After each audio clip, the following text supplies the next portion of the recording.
This is Saturday Morning Mysteries. And we're your hosts, Alexis and Grace.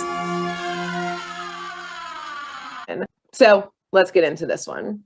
Our favorite cast of heroes, again, Mystery Inc. We've got Scooby, Shaggy, Velma, Daphne, Fred. They're driving home after their some milkshakes or snacks from their favorite malt shop in town. And they're, talking about things like the latest movies they've seen, which includes this one where this monster was waiting in the back of cars to surprise the victims, which Shaggy obviously hated. Velma basically thought it was cheesy and pedantic. So what do you think happens right after that?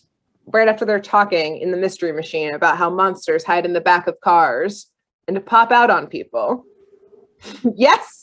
Your eye roll is correct. That's right. If you're just listening to the podcast, I rolled my eyes. Like, I wonder.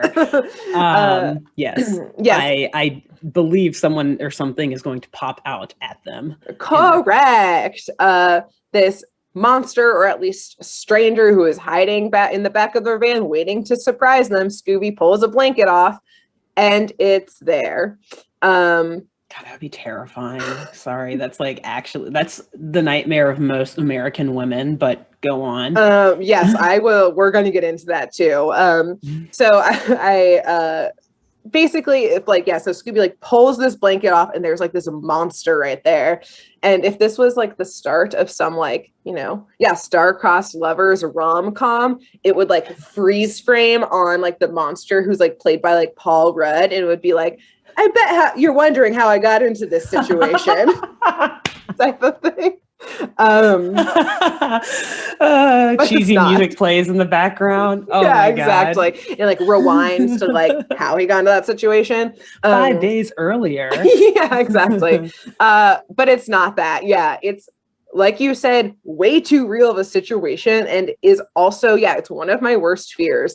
Whenever I get into my car, I lock the doors immediately. Yeah, triple lock, yeah, and even when I'm leaving my car, lock immediately, check the doors, yeah, we've all heard those horror stories of a parking garage situation, and yeah, truly worst fear, way too real that Scooby-Doo casually put this in there. And I know the 70s were lawless, Mystery Machine is above the law, but Coolsville is full of crime, and they didn't block their cars. They weren't worried about a carjacking or this. Just someone robbing the stuff out of the van. I mean, it's a big, nice van that clearly has things in the back of it. So at a minimum, if someone's not going to jack your whole van, they're going to jack the stuff that's in the back of it. Exactly. So yeah. All right. Anyways, so let's backtrack to our Paul Rudd, not actually Paul Rudd, because it's not a rom-com. I love Paul Rudd. Right? Anyway. A classic. That's why I mentally went to him as my example right away. I'm glad you did. Can't go wrong with Paul Rudd. So yeah, how did this monster stranger guy thing end up in the back of a van? I do want to know, I don't really feel bad describing him as a monster. He's this a swamp man. He's got this sickly green skin and straight almost wet looking green matted down hair and this droopy long face going on. And saying monster feels very don't and judgy, because it's not a muddy swamp man type of thing. He's just an unattractive human. Yeah, he's I don't know, got gangrene or something because his skin's green. I don't know what. He needs more vitamin C. Yeah, there's something not healthy going on there. So earlier that night, while the gang was, munching on their malts in this crime-ridden town, this swamp man broke into the top floor of a building. I don't know if it was a museum or a collector's boutique or just a fancy shop. But wherever it was featuring a rare jewelry collection that's on display all behind glass. It says rare above all of it. It's fancy because the animation is very sparkly across this. And we zoom in on clearly the rarest and most fancy of them all, which is this giant ruby necklace that's on its own pedestal surrounded in glass. And clearly like the piece de resistance of this collection. And the swamp man immediately, he's into that. Like that is what he's here for. So he gets in through like this top floor window somehow, like doesn't come in through the door. Yeah, he's like scaled the building. Very athletic. Extremely, especially over like little swampy guy. Maybe it's like sticky from all the mud or something. True. But either way, rolls in through the window, keys in on this ruby, just like, I don't know, like breaks the glass or like opens it. Like he's not worried about like causing a scene or any alarm system or anything. Not at all. Just like swipes it. We see him downscale the building itself, like descend the building. And he's just like on the side of the building, like a pro climber situation. And as soon as he like hits the ground, there happens to be a cop right there who shouts, "It's the ghost of Hyde," and starts to chase him down.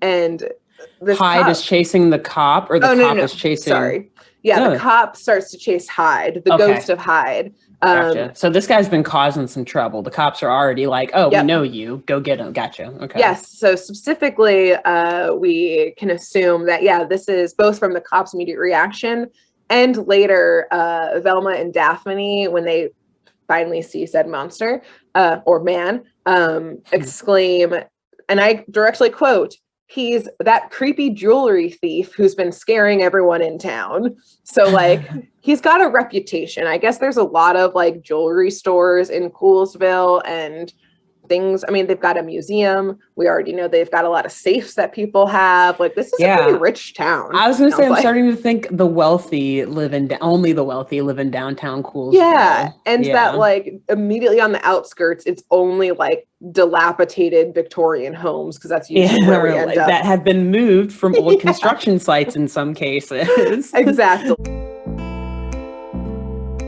Thanks for tuning in to Saturday Morning Mysteries. If you enjoyed this episode, please share, rate, review, leave us a like, and drop a comment. We post episodes every Saturday and bonus tune tangents whenever we feel like it. So please subscribe so you don't miss the shenanigans. And if you want to follow us on YouTube, click the bell under the YouTube subscribe button to receive notifications when new videos are posted. And if you want to subscribe to the podcast, we have no idea what you're listening to us on, so just hit the big subscribe button on whatever app you're using. We believe in you. Give us a follow on Twitter and Instagram at SatmornMist, all the abreves, and let us know if you have any episode or show requests by emailing SaturdayMorningMysteries@gmail.com. Thanks to Jenna Kendall for the logo design and to Ava Sakiki for the music used during this week's episode. See y'all groovy kids next week on Saturday Morning Mysteries.